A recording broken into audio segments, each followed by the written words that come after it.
Hello. In this video, we'll continue to consider some summary measures we can use when exploring a data set. This time, we'll go to the data provided by our anthropologist. Here, we're trying to estimate age at death from skeletal remains, and in this video, we'll in particular consider the method of Ganji et al. We're interested in how well this method works, so we'll consider the difference between the estimated age based on the skeleton and the actual age at death for the 400 skeletons in our data set. We'll begin with a look at a box plot of these data. Although there are some positive values, we can see that most of the observations are negative.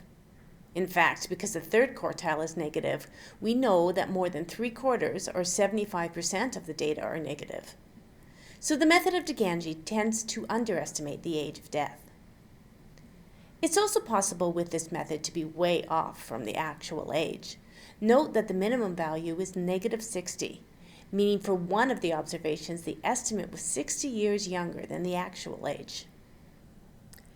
We may want to investigate how unusual this value of -60 is. A modified box plot is one way to do this. Modified box plots were designed to detect unusual observations. To draw one, we first calculate the interquartile range, or IQR. This is the difference between the third and first quartile. For these data, the third quartile is -5 and the first quartile is -23. The difference is 18, so the interquartile range is 18. We then locate the inner fences, which are designed to contain most of the data. The inner fences are the values that are 1.5 times the IQR beyond the first and third quartile. For the lower inner fence, then, we calculate the first quartile, -23, minus 1.5 times the interquartile range, 18, which gives us -50. Similarly, for the upper inner fence, we calculate -5 plus 1.5 times 18 and get 22. In a modified box plot, the whiskers extend to the observations that are closest to the fences but still within them. Values outside the fences are indicated individually and are worthy of some attention, particularly isolated values that are far outside the fences.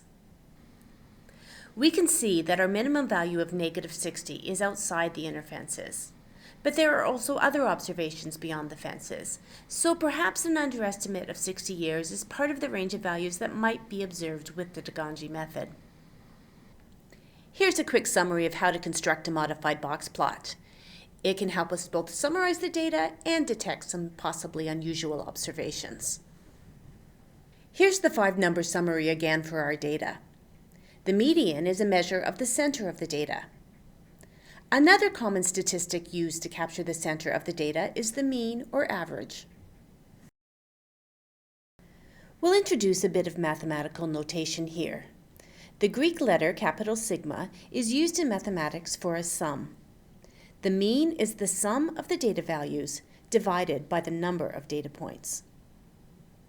Suppose we have n data points. For our example, n is 400, the number of skeletons. Let's represent our data values as x subscript 1, x subscript 2, through x subscript n. The subscript is an index for the position of the data value in the data set, and n is the number of data values.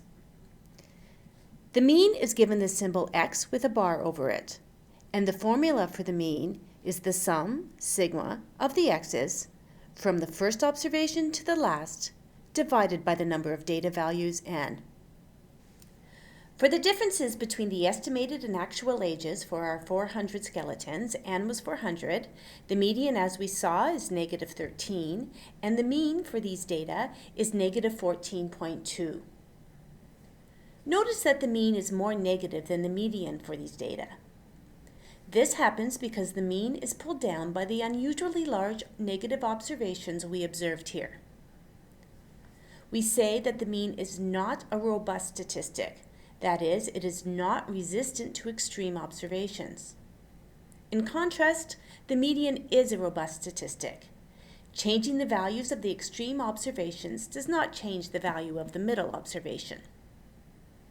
Suppose we wanted to limit the influence of the extreme observations on the calculation of the mean. One option is to use a trimmed mean.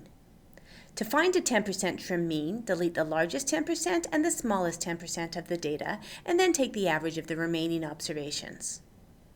For these data, we remove the 40 largest and smallest data values, and the 10% trim mean is negative 13.8. Note that the trim mean is closer to the median than the mean, as the trim mean is more robust to extreme observations than the mean. As an illustration of the robustness of the median and trimmed mean versus the mean, let's look at a smaller data set. Here are the salaries in US dollars announced in May 2012 for the 25 players on the New York Red Bulls, a soccer team in the MLS. I've put them in order from smallest to largest. As is typical in the MLS, a few players have very large salaries, while most of the players have salaries more in line with the average American. In particular, the salaries of Rafael Marquez and Thierry Henry, who had the largest salary in the MLS, are much larger than the salaries of their teammates. You can see just how unusual Marquez and Henry are by looking at a modified box plot. The box needed to be very compressed to fit them on the screen. Let's do some calculations. Since there are 25 salaries, the median is the 13th value in the ordered salaries, which is about $112,000. For the mean, we sum the salaries and divide by 25 to get approximately $518,000. We can see that the mean is much larger than the median because it is influenced by the large salaries of Marquez and Henry. If we want to remove their influence, we can use a trimmed mean. 8% of 25 is 2, so an 8% trimmed mean would remove Marquez and Henry, as well as two players earning $33,750. The trimmed mean is the average of the 21 remaining salaries and is about $128,000, which is a value that is much more representative of the salaries of the rest of the team.